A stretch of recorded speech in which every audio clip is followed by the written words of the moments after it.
안녕하세요, 사랑하는 성도 여러분. 오늘은 예레미야 29장의 말씀을 읽고 묵상하는 날이 되겠습니다.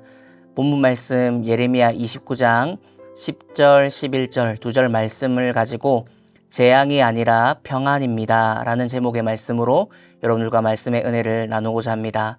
본문 말씀 먼저 제가 봉독해 드리겠습니다. 여호와께서 이와 같이 말씀하시니라.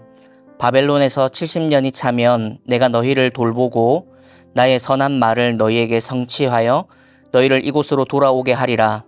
여호와의 말씀이니라. 너희를 향한 나의 생각을 내가 아나니 평안이요 재앙이 아니니라. 너희에게 미래와 희망을 주는 것이니라. 아멘. 여러분, 저희가 요즘 살펴보고 있는 이 매일의 묵상의 말씀이 본문이 바로 예레미야라는 말씀이죠. 내용은 예루살렘 이 땅이 멸망되는 그 부분, 그 절정을 바로 전과 후를 살펴보는 그 시대 배경이 있는 바로 예레미야의 말씀에 하나님의 선지자로서의 선포된 말씀, 그리고 심판과 회복의 말씀을 다루고 있는 것이 바로 예레미야라고 하는 책입니다. 총 52장 기록되어져 있는데 오늘 저희가 읽은 29장은 특별히 26장에서 33장까지 이 내용의 문맥 가운데 속한 부분이 될 텐데요. 그 부분이 바로 바벨론의 침입, 그리고 그 침입되어서 포로로 잡혀가고 하는 그런 상황들의 전후의 문맥과 내용과 상황을 다루고 있는 것이 바로 29장을 지나가고 있는 부분입니다. 예레미야 29장은 전반부에 보면 이런 내용들이 기록되어져 있는데요. 바벨론으로 잡혀갔던 포로들, 그 포로들에게 하나님께서 말씀을 주시는데 그 말씀의 내용들이 이렇게 기록되어져 있습니다. 바로 오늘 본문의 그 앞에 문맥이 되는 5절과 6절의 말씀인데요. 5절과 6절의 말씀 읽겠습니다. 너희는 집을 짓고 거기에 살며 텃밭을 만들고 그 열매를 먹으라. 아내를 맞이하여 자녀를 낳으며 너희 아들이 아내를 맞이하며 너희 딸이 남편을 맞아 그들로 자녀를 낳게 하여 너희가 거기에서 번성하고 줄어들지 아니하게 하라. 아멘.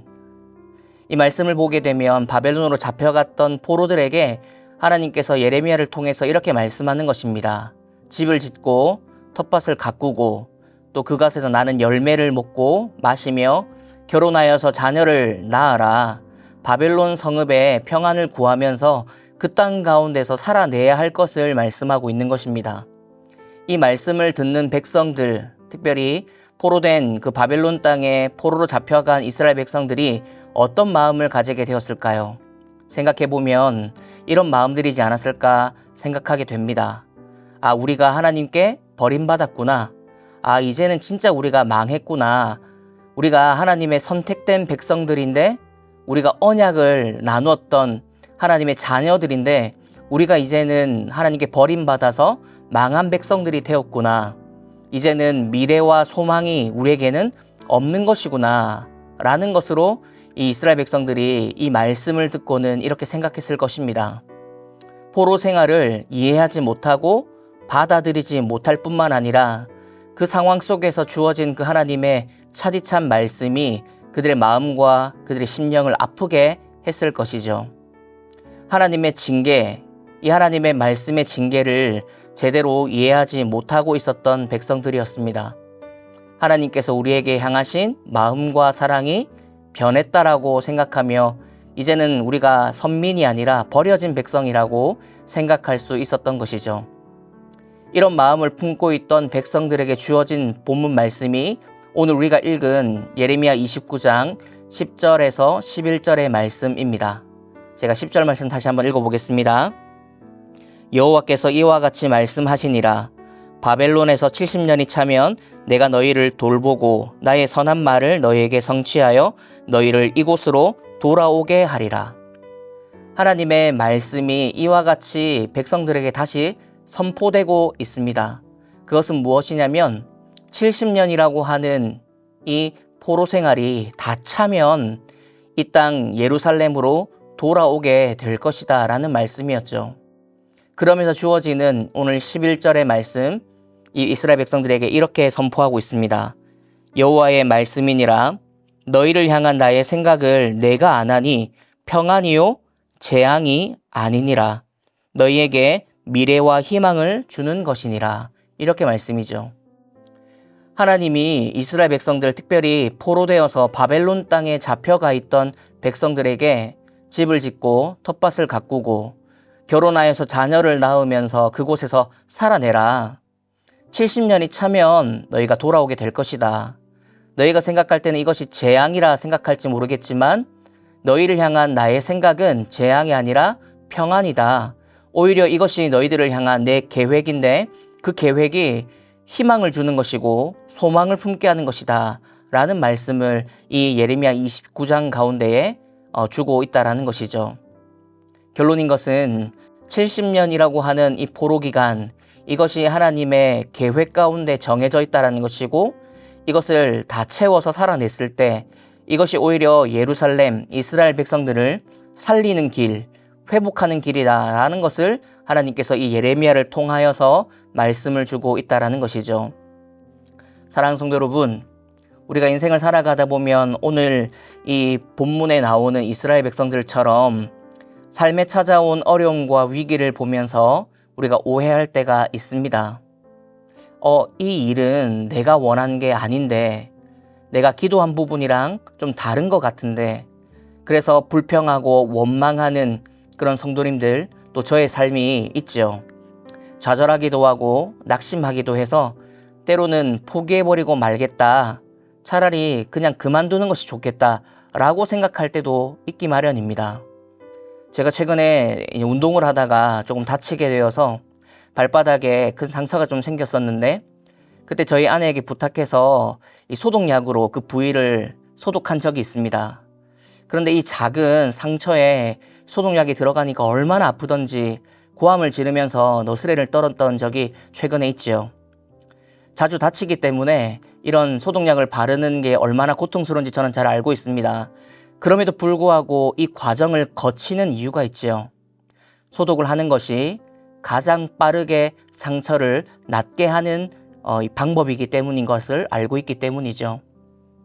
사랑하는 성도 여러분, 오늘 본문에 처한 이스라엘 백성들의 그 포로 기간, 바벨론 땅에서의 그 70년이라는 세월을 채워야 하는 것이 이스라엘 백성들에게 너무나 차갑고 매서운 하나님의 징계가 되겠지만 때론 그 하나님의 징계가 사랑일 때가 있고 또한 하나님의 근엄한 계획일 때가 있다라는 것을 오늘 본문을 통해서 깨닫게 됩니다.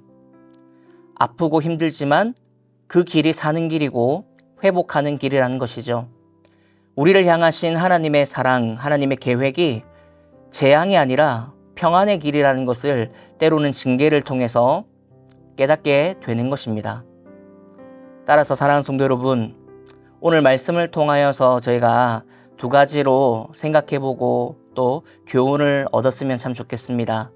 첫 번째는 하나님의 징계가 때로는 사랑일 때가 있다라는 것이죠.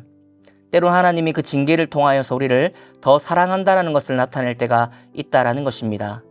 아프기도 하고 어렵기도 하지만 그것이 버려짐의 증거가 아니라 다시 살리고 회복할 하나님의 계획이라는 것을 본문을 통해서 깨닫기를 소원합니다. 두 번째로는 우리를 향한 하나님의 마음이 재앙이 아니라 평안이라고 하는 것을 깨닫게 되는 것이죠.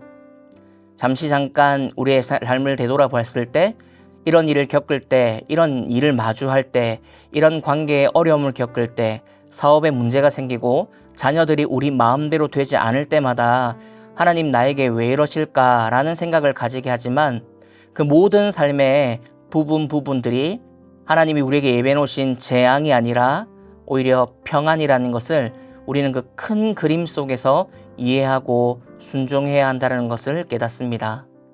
사랑하는 성도 여러분, 이해되지 않는 차디찬 어려움과 슬픔을 마주할 때 하나님이 우리를 떠난 것 같고 우리를 버린 것 같을 때 그럴 때가 있죠.